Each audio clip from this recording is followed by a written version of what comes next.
Welcome to the Follow D Money podcast. It's your boy. And in my quest to find people doing some of the dopest things in the city of Indianapolis, I stumbled upon a young man that is very creative, very innovative, very fresh, very fly. And I've run across him in the city a few times and we've become close. And I've asked him to come to the podcast and he welcomed us into his studio. We are here with the one known as Fitz.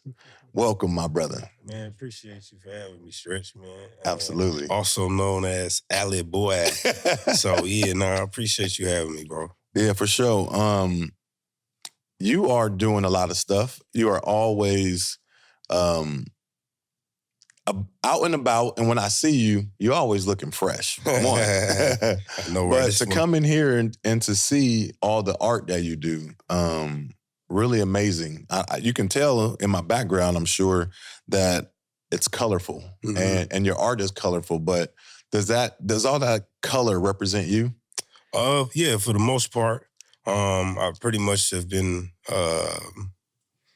I've pretty much been using colors, obviously, since I was a young bull, obviously. But the color thing is it's easier to like warm up a room. It's easier to bring smiles. It's easier to actually move emotion in general with color. So it's kind of just been my thing to use now when I'm really trying to drive home messaging. So.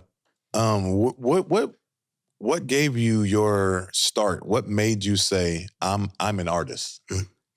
That's a good question. I guess what gave me my ideas, what determined me for being an artist, I guess was just the way it just seeped out in every part of my life, whether it was, I love to draw, but then what I didn't even know was creative was the way I was dressing at a point in time. Because, I'm 31, and I come from the time in high school that, like, if you put your jersey on backwards, that's deemed, like, what the hell you doing? Or, like, just, like, wild, things you try at the time. I remember we would go through the phase of rubber bands on your pants and all of these things, and that turned into joggers in life. But...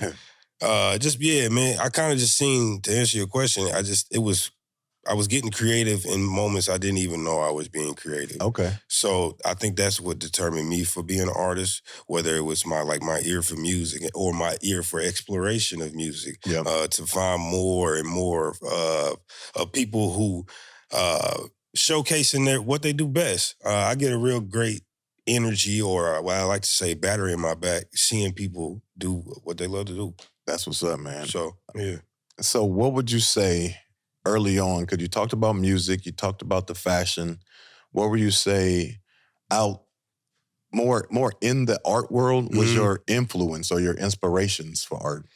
It started off with what kicked down the door was cartoons. Yeah.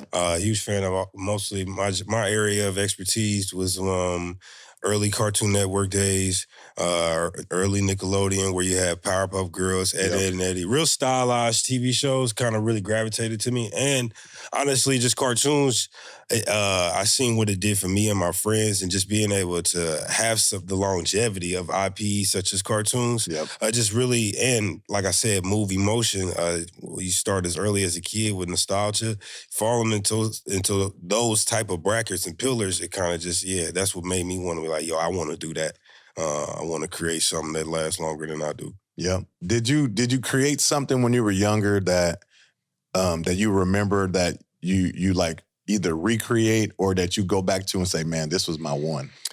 When I was younger, when I go back and look at a lot of my stuff, it kind of, as contradicting as it is, I really look at a lot of my work and just seeing how much I drew everybody else's stuff for the most part. Like, you drawing your favorite cartoons, really not understanding creating your own character or character design, or for the most part, not even understanding how to build a character, like as far as shape language, like all of these things you've learned after YouTube University and taking a couple classes in college. After learning a few more things, it kind of let me understand what I was trying to do. But back in my younger days, man, I was just drawing what I liked the most. Right. So And so that was that kind of like practice for you? You kind of like looked at things that you liked and just tried to recreate those. Yeah. And that's how you got your talent, like your angles. Yeah. Kind of learning, obviously before I got to terms in high school and stuff like that, but I was just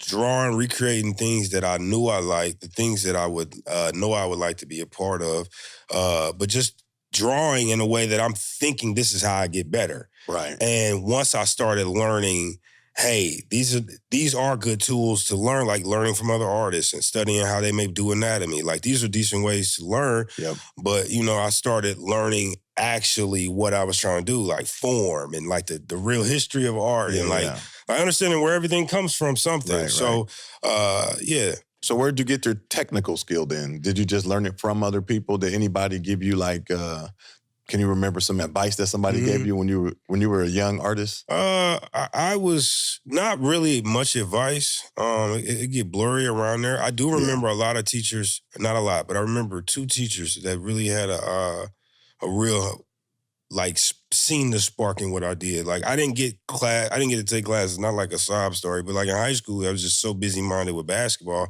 And I was always too late for the art classes. So when I finally it was at a new school in Florida my senior year, they had their classes all booked, but the lady loved my hunger and passion, and she liked where I was at that point and thought I could be improved upon. So she just let me sit in the classes. Yep. I remember that was like my first time outside of seeing other people and other friends that were just really formally better trained, I guess. Yep. That was my first experience of learning perspective, learning like form, learning composition, learning what makes a piece. Yeah. So it's kind of like when I talk to musical artists and I ask them if they don't have formal training, how do they get to the level that they get to? Yeah. It's just like work and you experience with other artists. For sure. Yeah.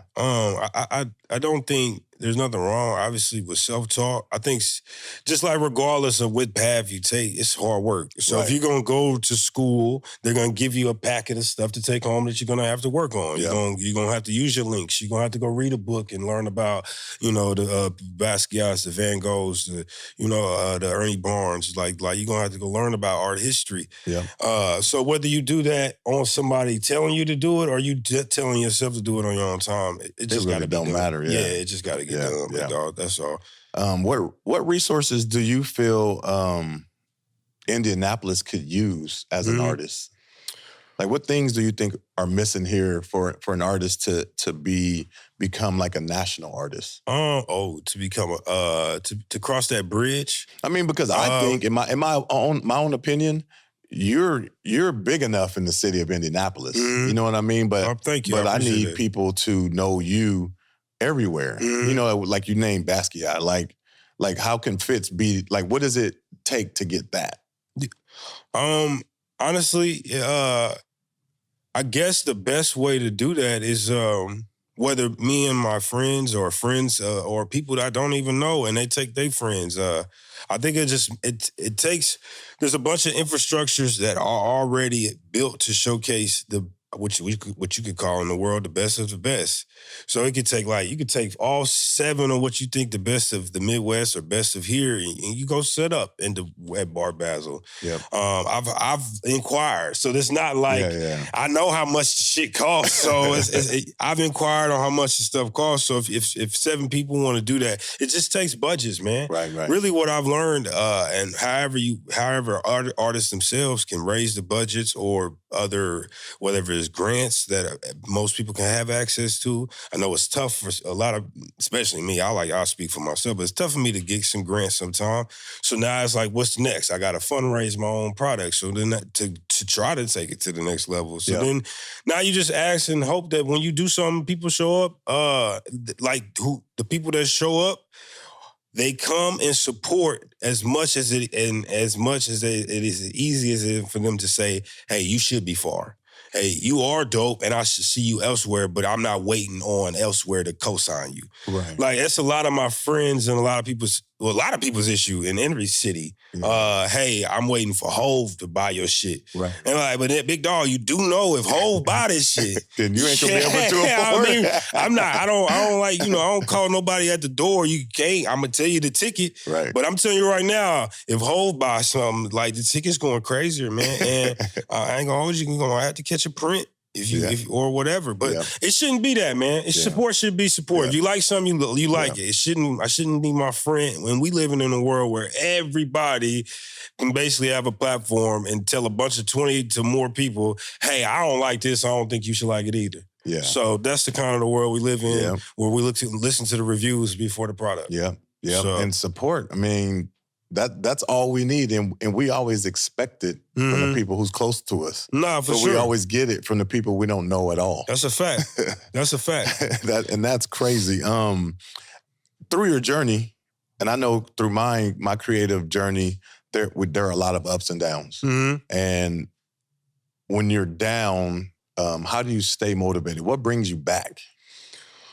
Oh man, before my daughter, I mean, because that's the easy answer. The easy way to get back. Know that you like if you're down because it's mentally, or if you're down because whatever it is, creatively, you got to snap out of it. I used to go through a lot of times, especially like not too long, like 4 years ago, where it'd be the start of the year. I don't know, it'd just be weird that I don't know. I'm not motivated. Or is it battling with my head? Is it imposter shit? Are they gonna like this? Or is it like, is this really going to take me to the level, the next step? But I was like always over calculating this piece and that. Like when art used to be for me, we just drawing, we just doing shit. Like, but now everything, to me, it just seems like everything gotta be like, it gotta be A1, day one, blase. And it put a lot of pressure on that. A lot more happened after that Monopoly thing, where I put more pressure on myself because not only did I see the results of what happened, what the type of crowd that gravitated, the type of messaging that they liked, basically, I seen what can work for my brand. Right. But I also seen what I'm capable of. You know what I'm saying? Like when you put all that composition shit you learned, all that perspective stuff like you learned, then you put you really take months on months to conceptualize on something, and you proud of yourself. Right. That's the shit I like to do. But like I said earlier, budgets prevent that. You gotta snap out of it. You gotta do something that makes some money. You didn't post on the gram in the next 2 weeks, big dog, the algorithm gonna be nasty to you the next time you're trying to execute. Like all of these stupid ass things, bro. It don't, like, when the bottom line, when it used to just be like, yo, I just want to draw, bro. I just want to draw, man. Right. And like I was telling y'all earlier, I can't even control when I do that no more. Right. But it come with the game, because honest to God truth, if didn't nobody want to talk to you, didn't nobody want to, hear you what you got planned, or didn't want to plan with you, then what the fuck is you doing? Or you better pivot. You did just talk about how much you actually paint, and you are a full-time artist. And when you're painting full-time and you're doing a lot of things because you are living off of that, how do you find time to remain innovative, creative, and able to make new art? Really, it's just staying motivated by remembering the goal. And what's the goal? The goal is to, for surface level of things, is you want to be remembered, man. You want to. No one knows what happens after this. We all speculate. We all creatively think and delve into it. But at the end of the day, man, I do know when I am gone, world spins. And when I was here, I just, for whatever, whether it's my circle of family, my circle of friends, the circle of the city, or the circle of the globe, you know what I'm saying? I personally just want to do something with my time and touch, move as many emotions as I can while I'm here. You know what I'm saying? So that's what's up, man. That's what staying motivated does for me. Do you think that Indianapolis does enough for the creative space? Do you think that we have enough programs, funding, events, organizations that support the creative infrastructure?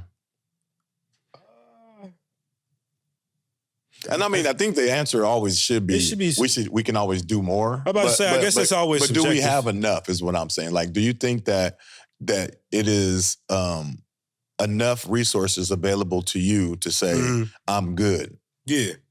I would say it's a good start. Yeah. I mean, I guess if you got one, that's always a good start. Yeah. So, honestly, like you said, everything can be improved on. I think where we could have a better infrastructures that I guess, or more infrastructures, I won't say better, more infrastructures that can support, I guess, all of creativity. Yeah. Like I think looking forward to a couple of music events a year is a disservice. When I know how many good artists that are not only here, but in the Midwest area. Yeah. So it's just not, I think just kind of catering to this area and not trying to think of the whole Midwest. Like we could be, if not, we're not going to beat Chicago. Right. But we, second tier, I think that we could be right there, Little brother. And everybody I know loves going over to Chicago to build community, build friendships, support their local area, you know? So I think with a little bit more work with our infrastructures and them understanding that there are reliable artists here, musicians, the dancers, the creative artists, visual artists, I should say. But yeah, I think we just need more entities for each niche market. Yeah. Like I know my spray paint homies, they try to do a lot for themselves and they peoples. But that's them creatively coming together most of the time to put they shit together, So I don't know what infrastructure support them. I don't know what infrastructures support like my rapping homies. I don't know. Like part of the problem with music is budgets. Yeah. And why a lot of people can't hear their songs is because the DJ don't want to play your shit because he want 500 or he want 2 racks or they're how can I help musicians in my city be pushed to the next level? There's not really nothing like that. You know what I'm saying? Everything is a politic game. Yeah, and I think when it comes to the politics, and you talked about the spray painters, how they do it, but collaborating and figuring out what you did right to get funding, what this person did right, and then mixing those messages together is kind of important. But would you say, could you explain how important collaboration is in visual art? Oh, it's undeniably important, man. From doing homework with Basquiat, some of the best things that happened to him was when he gave Warhol a piece, or when Warhol copped a piece. And them becoming friends. Cross-collaborating, not only is it good for you, for the mental gymnastics, for the art of it all, to keep you creatively sharp, but I mean, dude, your audience, my audience. Sharing, I think there's too much of, your audience is not as high as I would like it to be, so I can't really cross-collaborate. I hate that number shit. Your number. I hide my analytics, I keep all that shit for me. All that shit is for me. If you want to cross-collaborate, I don't give a damn if you got whatever. If I fuck with your brand, you fuck with mine, let's figure it out. Right. But cross-collaborating is mad important. Everybody can't do everything. This world has made people believe that you're supposed to be a videographer. You're supposed to be a fucking marketer. I'm supposed to learn how to learn how to do whatever the fuck I'm trying to market in videographer. Dog, I be having a headache trying to do somebody else's job, bro. I can't. But then it makes you think you got to move at this rapid pace to do it. And bro, it's not fair. So cross-collaborating, like I said, is always best. I can do for you what you need for me, Barter system. Yeah. That's one of my best friends. If we can, you need something from me, I worked hard to build a skill to be useful. So if I can be useful to you and vice versa, then I see nothing wrong with that. There's a lot of people being misused. Yeah, a lot of people get spread thin. But also, when it comes to collaboration, there's a difference between collaborating and putting somebody on, bringing somebody up. And there's a misconception about people not helping each other. Yeah. And if you don't help somebody, this is what I found. if you don't help somebody the way that they want to be helped, Yeah.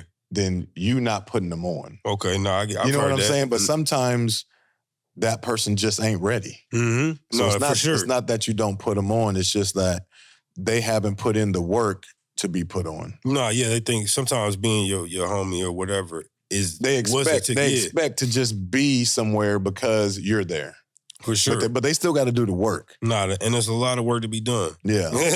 So that's a fact. But what I wanted to get into was the collaboration. So you were a part of the 18 Collective, and that was some amazing minds all together. Yeah. And how did you stay focused on yours, knowing that you had so many other great, amazing artists around you? Honestly, because I always thought, and say this, I always thought no matter what, and because I had never been a part of a collective, or not, I have never been a part of a collective until them, until like we, family now, like we do barbecues and all this kind of shit. Like we link up when we free. Yeah. I mean, 18 people trying to get them. It's impossible. It's really hard. I'm not so. Sometimes this might be 4 or 5 missing or 3 missing, but we try to prioritize it. But I think I always believe that you louder in an army.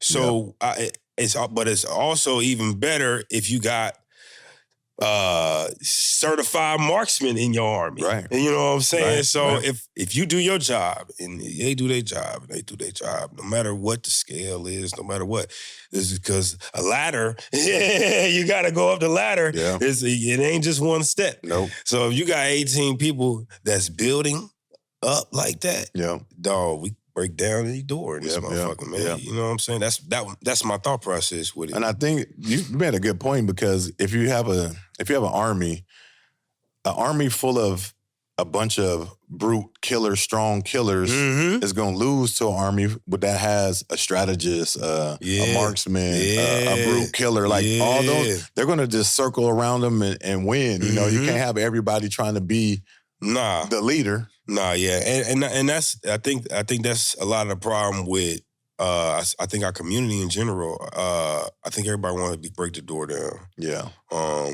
which is cool. I want to. I ain't gonna act like I don't. Right. It would be like, you part of what I said earlier. You want to leave a mark. Right. Best thing you can leave a mark. You help break the door down. Right. For this city, because there's mad people dope here. There's mad shit. Fly gang here. of dope people. Yeah, man. And when you think about it, we are a big level city as far as Indianapolis. Yeah. But yeah, I definitely, wherever I was going with that, I forgot what we was saying. We were talking about like trying to attack things, like everybody can't be the leader. Yeah. No, I think, like I was saying, I think that's just the problem a little bit in our community, unfortunately, is that everybody want to kick the door down and don't know how to work together. Yeah. Which, that's not rare. I think in that sense, everybody should just work. Yeah. If we just work, like you do your thing, I do my thing, and then we come together, we continue to do the things that we do. For sure. And whoever it happens for, we follow that person through the door. Yeah, man. I think it's just always a hungry mentality. And unfortunately, a lot of artists, we just be like, damn, we don't know when we're going to eat sometime. You know? And I don't mean that sometimes figuratively, and sometimes I mean it literally, you know, but like, I just think there's such a scarce mentality amongst creatives, and sometimes even that reach out of our community. Right. It's just a scarce mentality, like, dog, if I don't do this, or if I see him doing this, then why did I get to do it? Or, so I think that's just a hard mentality to try to overcome. But yeah, like to what you said, I think if everybody just worked and did their part, I think we'd be in something that's gonna happen for somebody. No, for sure. Yeah, but it shouldn't it shouldn't be that. If I can watch an Andy Warhol on a Basquiat collab and not worry about who was the headliner of this, and nobody, I think, ever argued it. Right. Who cares? The pieces is going crazy, man. Right. So I don't know, man. I think it's easier for artists visually, but I got a lot of rapper homies, and that don't work so well. Yeah. Somebody gotta engineer it. Somebody gotta put the music out. Somebody gotta publish it. Somebody gotta do that. Like, Yeah, One bro. person can't do it all in the creative field. No, we can't. Cannot. And not well, at least. Not good, right. Nah, I tell you. I mean, people out there try it. Yeah, they do, and it'll look like it too. It definitely look like it. I remember when I sat and compared when I record and edit a reel. when like I got my guy Rilo, he do it so smooth. Paul, we go crazy. So it's fast, it's easy, it's straight to the point. I look at my video clips. I got 17 videos, and I'm like, I gotta edit all this shit, and then I get to the point. I don't even post it. Right. Like, it's been a couple times I throw that whole thing away. It delete. That's because the standard has been set by a person that does it. You know what I mean? So you can't follow it up with that. No, you can't. It looks like shit, man. It's great. I can't do it. To your art, back to your art, is there a certain, because you have a very unique style and very distinct. Like whenever I go somewhere and you are a featured artist, Fitz. That's Fitz. Sure. And I look, yep, that's my dog. But what is the message? What is the imagery that you want people to see when they see your art? Like, and is that something that you want? Do you want people to notice you when they walk into an exhibit? Yeah, man. I think I've learned as in my career after participating with artists. And being a part of group shows, like, I just like to be loud. Not louder than nobody. I don't compete with anybody. I'm not doing that shit. Yeah. But I want to be loud. Yeah. And that at expense to no one, you know? Yeah. I just whenever there's an opportunity or a way that I can go big or go bright or go more insightful, I take it. Yeah. I really just want people to see the difference in the levels in which I put out. So you can see a piece and be like, yeah, no, that's real dope, blah, blah, blah. That, like, I don't like to minimize it, what I'm trying to say, but like maybe it's something like this. You know what I'm saying? Yeah. But then when you get to something like Monopoly or you get to stuff like this, I want you to see the level in which I get busy, I guess. Yeah. You get down. You get down. So, yeah. If there was an artist, a young cat coming up trying to figure out life and art and they want to become an artist full time, what would be one piece of advice you would give them? Learn money. Learn when you get some money. Like, say if you get $20 or something, you didn't get $20 total. You got minus the drawing, the paper, you got minus the pencil, you got minus the time. You about looking at $12, $10 maybe. Yeah. Took me a long time to learn that. Damn. Took me a long time to learn that I didn't make this number today. Yeah. I made, technically, after expenses, this. But when you spend like you made that today, right? You get yourself always broke, honestly. And then honestly, it's always the risk because you always, most of the time is because I'm trying to dive back into the art or I'm throwing it back into, be realistic with myself. I'm buying weed or, doing stupid shit, trying to have fun. Yeah. But yeah, honestly, God, truth, learn money, learn how much you really got to work with, learn budgets. I think that is a job you should learn, period. That's nobody else's job. Right. Like a marketer, like a video. That job as learning finances, if you're going to run a business, which an artist is, you have to learn that. Yeah. So it's best to learn it as early as possible with less trial and error, or with less error, I should say. But yeah, that would be my best advice, and just kind of stay consistent. Damn, yeah, that's the sound advice. Yeah. So you're in here a lot, and you do a lot of work, and Butter's coming up. What can you tell us about your piece at all, if you can tell us anything? Honestly, I could tell you. Well, my piece it's inspired by classism. I think there's a lot of that going on all the time, obviously. But I think it's more than ever the wealth gap being being like, shit, it's getting bigger and it's more spacious. I try to find better words to say what I'm saying. Yeah. But bottom line is, man, they creating a bigger gap than ever. The wealth gap. And with the birth of AI and what all that shit is predicted to do, which I believed it to do. Yeah, man. Well, it's gonna be a real night and day on poor and rich. Yeah. It ain't gonna be the middle. Yeah. No middle. No middle. Middle class, it's finna be non-existent if it ain't already. Cause it's just be crazy, man. I thought my mom told me all the time, she was, we poor. And I used to thought we was rich as hell based off the Christmas and all of that good stuff. But now, dog, it like being respectful, like if I tried to if making what my mom made then, that is poor.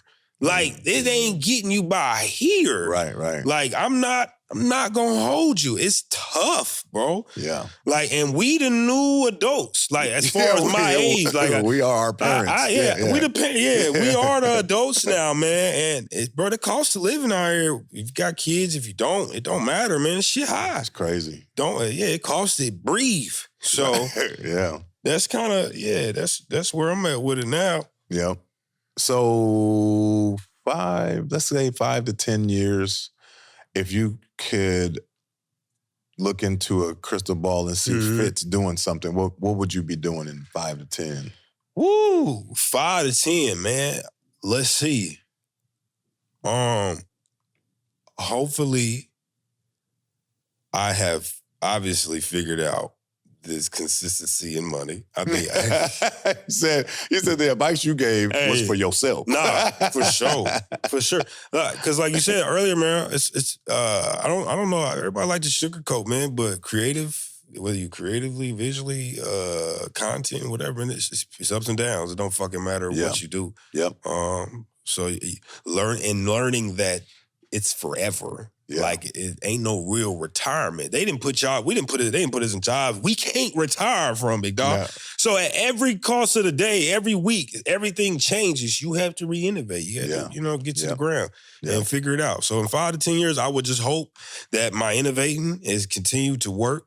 My painting is celebrated consistently, as far as whether it's financially or it's more shows consistently. Because I think some of the hardest parts is getting some of my work is just getting it out and getting it seen to places that could possibly take it to the next level, whether they purchase it or not. But next 5, 10 years, man, I hope to be working on my future cartoon show. I would hope to be held in a position that I could, mentor. By 10 years from now, that'd be this is my 10th year now. So that'd be 20 years in the game. I won't be no expert, but I would have enough, bumps and bruises to help somebody along the way. Yeah. But yeah, I really just in the next 10 years to simplify, I just want to be able to take care of my circle and do things and explore my vision and survive, man. Or do more than survive. Right. Thrive. Not just survive. Yeah. You want to be thriving, man. Yeah. That's when no number to it, no nothing. Just want to be all right. You're going to LA soon, right? Yes, sir. And you're going to represent the Midwest. Absolutely. I'm going to do my best. And what are you excited most about going to the City of Angels? Oh, man. Other than the art, because you said that you haven't been there as an adult, so what are you looking forward to? I'm honestly just looking forward to. Is it everything you expected it? Not like first. Let me ask what you expect because I can help you. Yeah, no. So I've been to art. I've been to LA when I was an AAU basketball player, but there was different circumstances. Yeah. Now I'm here to try to drive a product or I guess essentially sell myself to their market. Yeah. I really just think, is LA the big place where all your dream? You could really be standing in the line of Panera Bread and meet fucking Spielberg and change your life. You know what I'm saying? Is it everything it's gonna be cracked up to be as an artist? like I was spoiled when I went. One of my basketball players that brief story, when I played in AAU, I kind of hung out with him a lot, and I stayed at his house in California a lot. He lived in Malibu. Oh, damn. Yeah. So fucking hell of an experience. Real shit, man. Yeah, Jim Carrey fucking down the street in the same neighborhood. Yeah. Malibu is full of it. Yeah. And I definitely, first time I seen paparazzi, seeing a whole bunch of fly shit, and that was like my first real experience in LA. Yeah. Like I said, I wasn't a real like artist or something like that. I mean, I drew, like I said, but it wasn't. Yeah. It wasn't nothing like this. Yeah. So yeah, I just will hope LA is, what I would think it to be. It is, to me, LA is, it's a beautiful city, and there are, like, you can't just go to LA and expect certain things. You know what I mean? You gotta live in LA, then you would understand it. But like, people usually visit and they be like, I didn't see nobody famous. I'm like, well, you're there for 3 days and you moved around the city. Like, everything moves, you know what I mean? But if you were there for 3 days and you stayed at this Starbucks, you will see somebody. Like, it literally is just like that. But I believe it. But LA, to me, is just a very, very rich culture of people. It is the city where dreams are made, I think. If that's what you want to do, like, you can do anything and be big in LA. Yeah. It just takes a lot of work. No, for sure. So many people doing the same thing you're doing. What would you take if you had to start your goals or do your dreams? What would you do them, LA or New York? LA. LA. I would do anything in LA. I choose LA over any city in the world. Okay. Yeah, that's my favorite city in the world. And I'm from LA, so. Oh, well then, you biased. Hey, he's talking, Hey, I see why, man. He played for the Dodgers, man. I get it, man. That's what's up. That is my city, but I love it. I mean, I ain't mad at it, man. You're supposed to. I definitely love mine. Indianapolis, so. Yeah, I love Indianapolis now, too. I can dig. We welcome. Yeah. I appreciate Indianapolis. But what do you do when you're not painting, when you're being a dad? Like, how do you have fun? What makes you laugh? What makes you get excited? You know, I was just talking, I was going to sound all crazy and stuff, man. I was just having this conversation with one of my homies the other day on how it's just hard to find things you enjoy because my overcritical brain has made me learn all the darkness behind such things. Like, I'll give you a small example. My girl asked me let's go to the zoo with my daughter. Yeah. And then I just got this long list of reasons why we shouldn't support the fucking zoo.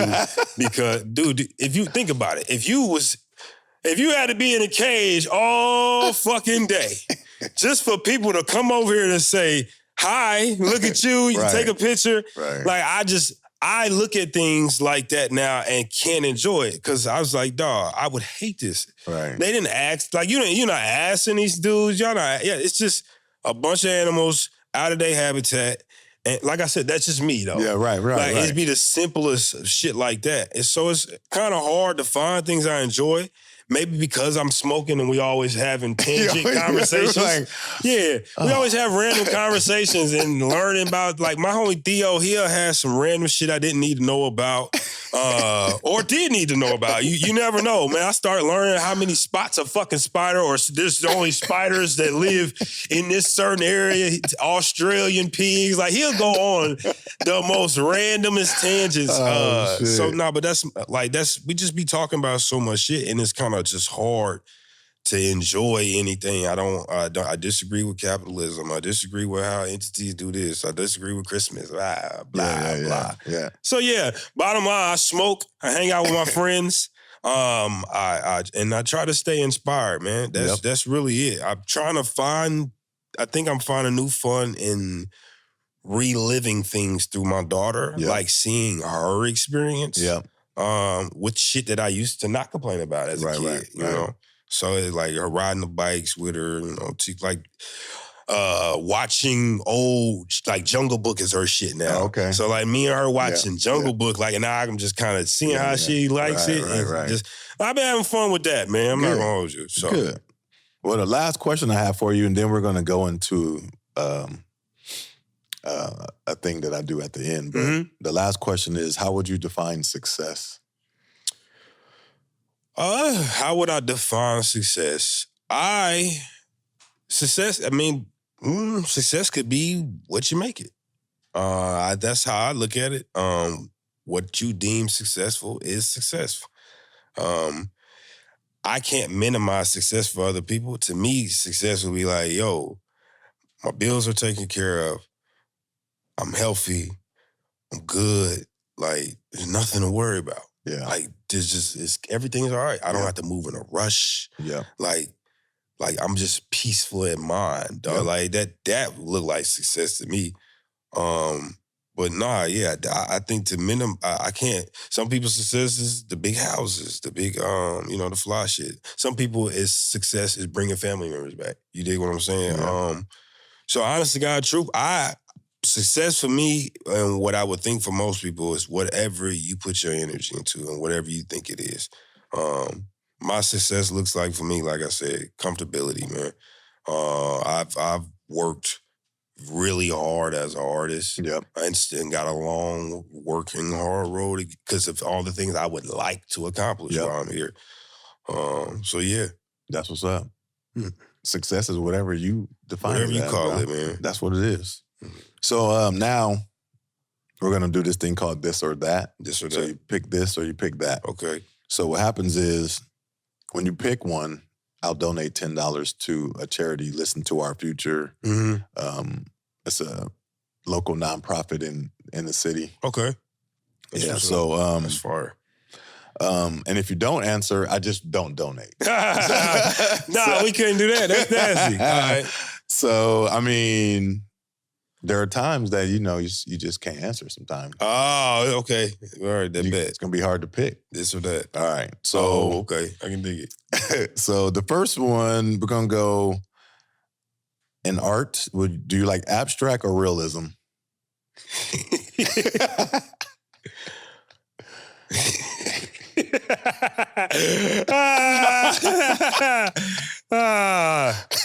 I like realism, dog. That's funny.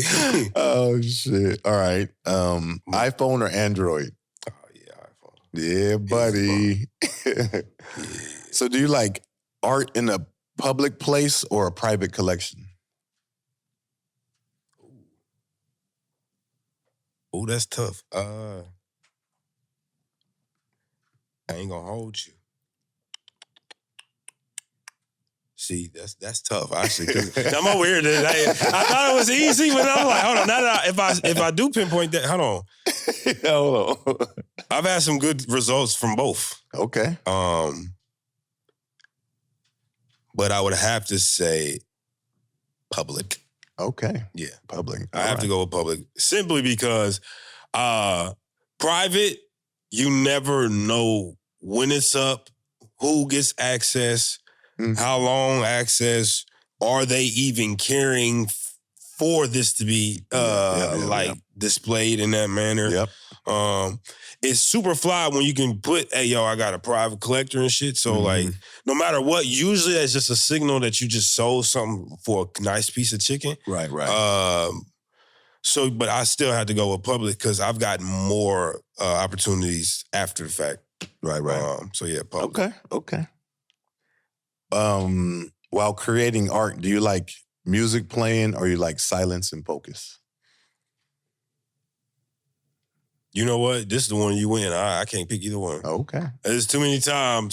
He said you win. Yeah, I ain't gonna hold you. There's too many times where I've let the music just stop and I didn't hear it stop. Or I'm not paying attention or I don't feel like stopping it with my phone. And you're so focused that you keep going. It'll be an hour and it just be complete. And then when there's somebody walk in here, it's like awkward as fuck. Like, dog, you been in here just nothing playing, bro. You weird. Like, I think that's what makes some of us as artists socially weird and awkward at times, simply just because, dog, I be at weeks on weeks, I'm staring at a canvas, bro. Yeah. And then if I do go home, I'm talking to a 4-year-old, I'm talking to my girl, and I'm talking to my brother. So like on a normal basis, I'm talking with the most comfortability and only those 4 subjects. Hey, what do you want to eat? Fucking basketball with my brother. Like, it's real simple shit. Yeah. And then now when I get that butter, yo, it's an overwhelming, mad shit. A whole bunch of different I'm in here sweating. I get to go like, yo, it be like shit be on my lip. It be nasty, man. I'm not gonna hold you. You got to just get out of your social anxiety, and then because people got mad questions, which it's cool, but yeah. And then butter's coming up, so them questions is coming. Yeah, man. And then, like I said, and then when it's so quiet in here, sometimes most of the time I'm just thinking. Yeah. So then it's hard to actually have conversations with new people sometimes because you got to turn you're having 2 conversations at once. I'm sitting here having like, dog, can they see you got shit in your teeth? Or you trying to get it out right now? Like, right. Or I just be really overthinking mad shit. So yeah, that's my. Okay, yeah. I can't answer this to that one. So nothing for that. Nothing. We win. Yeah, y'all got that. Well, you save your bread on that one. All right. Reality TV or documentary? It's tough. Love Island, my shit, man. It's tough. Love Island. Love Island was my shit, man. I ain't gonna hold you. That's tough. Ooh, but I love a good doc. I love, hey, plead the fifth on that one too, man. I ain't gonna hold you. I love the drama, man. Okay. That shit funny. on a long drive, would you rather have a podcast playing or a playlist, musical playlist? Ooh. I do a little bit of both, but I'm more so podcast. Okay. Yeah. That's how I catch up on like my comic news, shit like that. Yeah. An art festival or an intimate show? Intimate show as for what, like the opera or something, or no, like let's say kind of like a small gallery or okay. Like 1,000 words or a whole butter festival, you know what I mean? Ooh, to participate or go, or just either one? Whatever you deem. Ooh. I ain't gonna hold you for, that's tough. I love the festivals, simply from, it's a lot of, I learn a lot. I love I love pulling up people's solo shows as well. Because I love to see how people execute their idea or their story to the fullest extent. But honestly, God, truth, I don't want to say I have no problem with that. Most of the time, if I do have a problem with executing my ideas, it's simply because of me or with my own mental battles. So I'm more so now in a space where I just like to see how the infrastructures of festivals work. Or just like annual events in general. It don't have to be as big as like a festival, but where I'm trying to go as far as building community, I want to see. I've been more interested on how festivals, manage energy, how they manage and troubleshoot problems, how the financials work. Like I'm more into that. Okay. Simply just like I said. That works. Yeah. That's good. Okay, this is a good one. Gary G or Finger Creations? I plead the fucking fifth. My boys. That's my homies, Them man. my homies.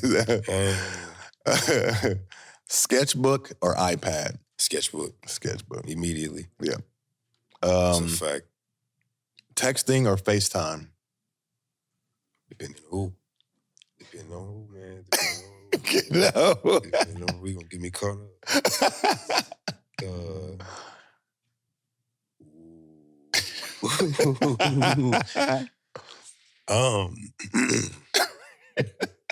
Plead the fifth. Okay, all right. This is another good one. Rev or butter? Butter. All right. Would you rather leave a legacy or live in the moment?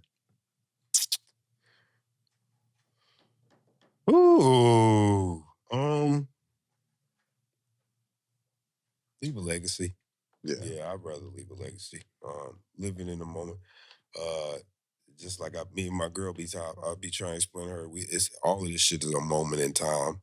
All of us be arguing about something that's gonna change in another 20 to 50 to 100 years. You know, if we believe the world has been spinning like it has, we technically, if you lived, most people live to like 80 to 90 area, whatever. That's a split moment in time on this earth. It's not even a blink, to be completely honest. But the legacies that have been left in those blinks, yeah, I'd rather do that. Yeah. You know, That's what's up. ain't gonna beat that, yeah. Well, I ain't gonna take that much of your time. Nah, it's been fun, man. This I did a pod last week. Yeah. With my homie Ray. Yeah. And then doing this with you, man. This has been fire. I get to see the clips. Now I'm on the other side of the B-roll. Yeah, for sure, man. I'm glad you are getting out and doing podcasts because you deserve to have your story out there. No, man, I appreciate it. Because you are represented in the city very well, but your voice is real important. Thank you, man. Thank you for giving me, thank you for building your platform to a space of comfortability for people like me, allowing us to, pop our shit too. For sure. I want to thank Follow D Money team. First of all, always showing out the best they can, giving us the highest quality product out there. And I want to thank Fitz for coming. I want to thank everybody for listening. Please leave your email address anywhere you can find me because we got a newsletter that'll tell you what's going on. We got a lot of events coming up. If you want to holler at Fitz, you can get him at Art by Fitz on Instagram, right? Yes, sir. And holler at him. Butter's coming up. He's doing a show in LA, so hit him up. Follow him. Yeah, hit me up. I got some more things. Part 2 of our next merch drop is coming soon as well. With Pink Eggs and Grams box ideas. Now we're doing a part 2 that it won't be weed related this time. So people who don't smoke, don't be shy this time. It'll actually be really cool and fun. For sure. We're doing a thing called Naptown Collabs with artists. We did it with Finger last time. Okay. And we would love Fitz on one of our collabs. For sure. For a t-shirt. Yeah, man. Yeah. You know me, I'm always available. That'll be what's up. FollowDmoney.com. Thanks for tuning in. We'll see you next time. Boom. Yes, sir. Boom, boom. Pa-pa. Pa-pa. D Money.